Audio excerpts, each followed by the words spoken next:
Hello, I'm Kerwin, and this is my son Keith. Welcome to Father and Son, a Star Wars podcast. Nice one.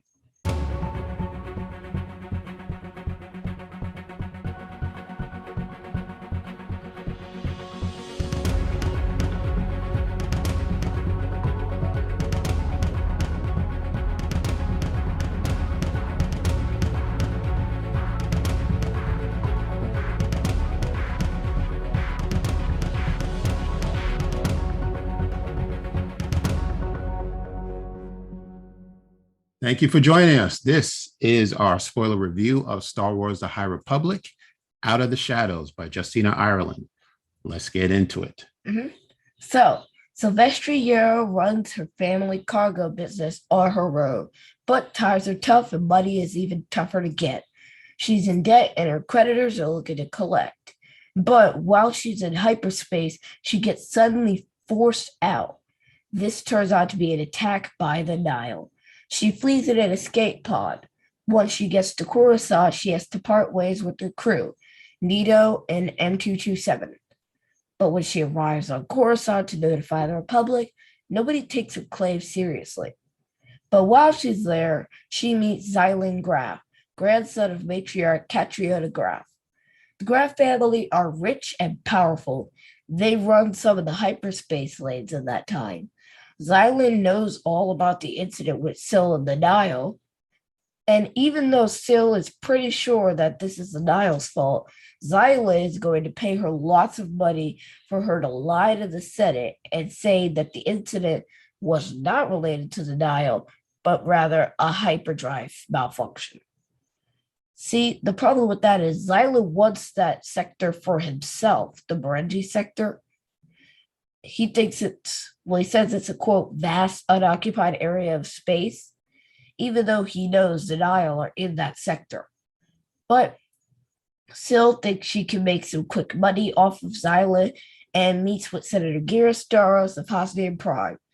Senator Starros doesn't buy Xylan's fake story and requests the Jedi to accompany Xylan to investigate the Mourning sector. But when the team travels there, guess what?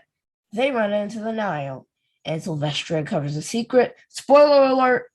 Chancey Yarrow, aka Sylvestri's mom, is alive and working with the Nihil. And when mother and daughter meet again, you know there's going to be a showdown. Wow. Now, this is a character-driven story. Okay, so let's talk about the characters. Let's start with Sylvestri and Xylan Graf. Now, just to go back, to me, Sylvestri is a character that just feels like one of us. You know, she's going through things that, you know, most of us go through. So her mom passed away, supposedly passed away. And, you know, she's trying to keep their hauling business afloat, but she's in debt. She owes a lot of people money. So when this incident happened in hyperspace, you know, and she went to Coruscant to explain to them what happened, they wasn't listening. But this gentleman, well-dressed gentleman, comes up to her and offers her some money.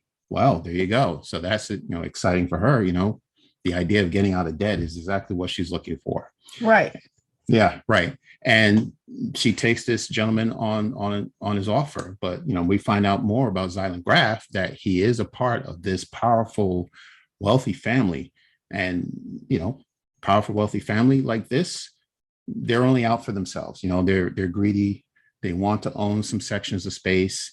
And again, she's actually fallen into Xylan's trap. Okay, Xylan's trap. All right. So let's move on to the other characters. Now, there's also Sylvestri Yarrow. Right. We have seen her in previous books. Like Embrace the Crash Point Tower. Mm-hmm. We reviewed that book previously. Exactly, right. And then she's also in Justina's other book called Test of Courage, right? Yeah. There you go. Well, it was there. Yes. That's okay. I didn't move it. Okay. Well, anyway. I didn't do it. No, that's fine. So Sylvestri Yarrow is a very popular character. And as you know, when we reviewed, we found the book. There we go. Here it is. Yes. And when we reviewed Crash Point Tower, I mentioned how, you know, I thought that Sylvestri was a very interesting character. So now she's back. And what I like about how her character is written in this book is that we know she's 16 and she's a Jedi Knight. Yeah, I believe in this book she's 17. 17. And she's a Jedi Knight, but she is not perfect, and she still has a lot to learn, and she has doubts. She has doubts about if she feels that she's the best master for her Padawan Imri, right? And they're only maybe 2-3 years apart, and their relationship feels more like colleagues rather than like a friendship. A friendship rather than a master apprentice relationship. So that's something that she has an ongoing doubts about, thinking about whether she's the right person for the right master for this Padawan. And another thing that we know about Venestra is she's not a very good pilot. She, as a matter of fact, she's a very bad pilot. And when she was trying to get a ship, she was not offered a ship. She was turned down completely. So that was pretty interesting. So apparently she's been crashing ships a lot. Yes. Like she crashes ships all the time. Yeah, it's like second nature, apparently. It kind of reminds me of Indiana Jones, like in one of the Indiana Jones movies. He's with his dad, and they're getting into this airplane, and his father says to Indy, "Well, I didn't know you know how to fly," and Indy says, "Fly, yes; land, no." So she's just not there. So she's not given a ship. And then there's other thing about Venestra is she likes to be called Vernestra. Yes, but people keep calling her Vern. Yeah, and she's finding a very hard time for people to call her by her full name, Vernestra.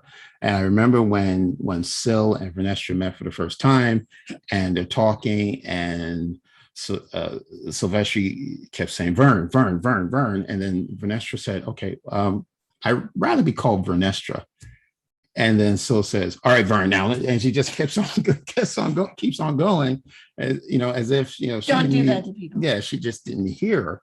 So I thought it was funny. I like the way Vernestra is written in this book. Again, she's not perfect. She still has a lot to learn at the age of 17.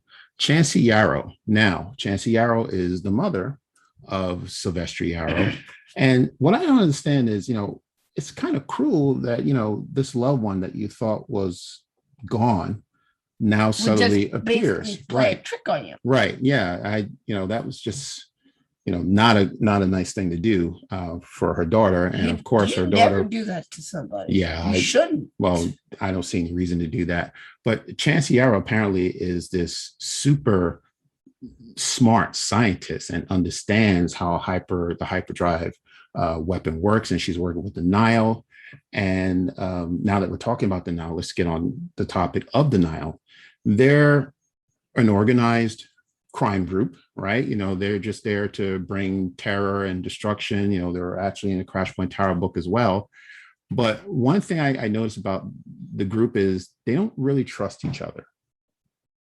They have one of the members, Nan, right? And Nan and Reese Silas who's also in the book. He's another Padawan. They met each other in a previous book.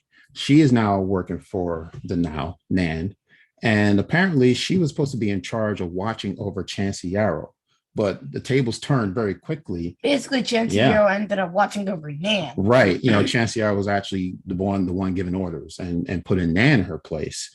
Which she hated. Yeah. So I think the problem with Nan is she's trying so hard to please Marishon Ro, who is the leader of the Nihil. Yeah, I know. The Eye. Yes, the Eye, exactly. The Eye. And she's constantly trying to find ways to please him, to make him happy. And I think at some point she's going to realize, okay, I need to be about myself. And towards the end of the book, actually, she's actually given an offer by the Graf family that might make her very rich. Okay. And the last character we'll discuss is Thaddeus Walk. He is a Gungan professor, and he was the one that actually had a conversation with Sylvestri before Sylvestri knew that her mother was still alive, and mentioned that Chancey Yarrow, the mother, had something to do with creating this hyperspace weapon. Right. Sylvestri didn't want to believe it. She says her mother is dead. How could that possibly be? Now, we know how it works in stories where, someone exposes a cover up. Do we know what happens to that person in the story? You usually don't make it. If you have something that you're exposing and, people don't want to find out about it, they find ways to get rid of that person. Unfortunately, This happened here. Professor Walk did not make it to the end of the book, if you know what I mean. He made it halfway through. He made it halfway through. Too bad he didn't make it all the way to the end. But so those are the characters I would say are a part of this book. It is very, the characters are very well written. I think that's what makes this book very good. It moves the story along, right? Okay. And to talk about the lineage, let's go into the lineage now.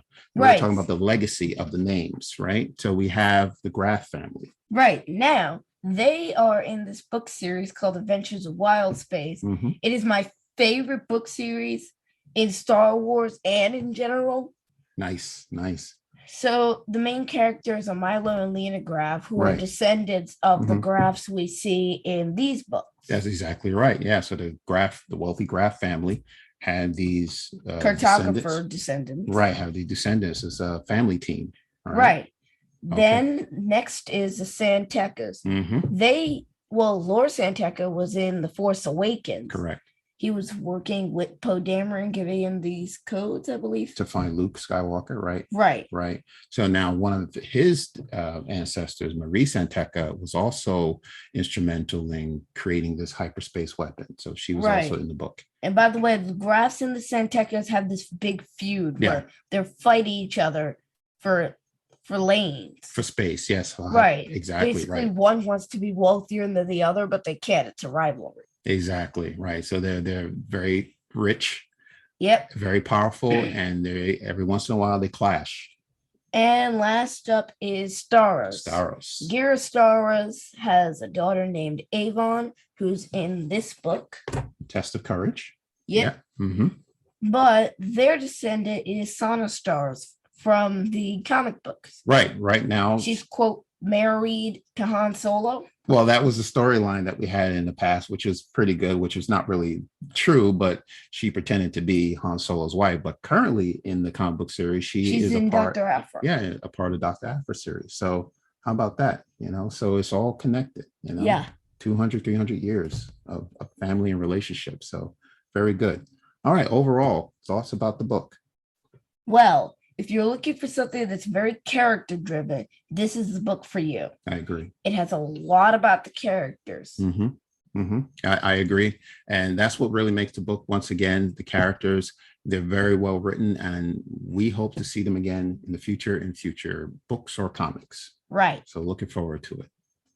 I think that wraps up our review of Out of the Shadows by Justina Ireland. Keith, where can people find us?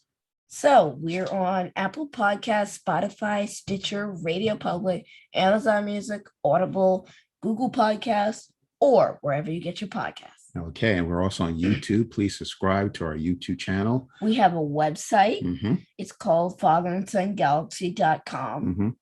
We also have a Twitter page, yes, an Instagram page, and a Facebook page, all under @FatherSonGalaxy. Right. Thank you very much. So thank you once again for listening to this episode or watching this episode. Until next time, take care, and we will see you again. Bye.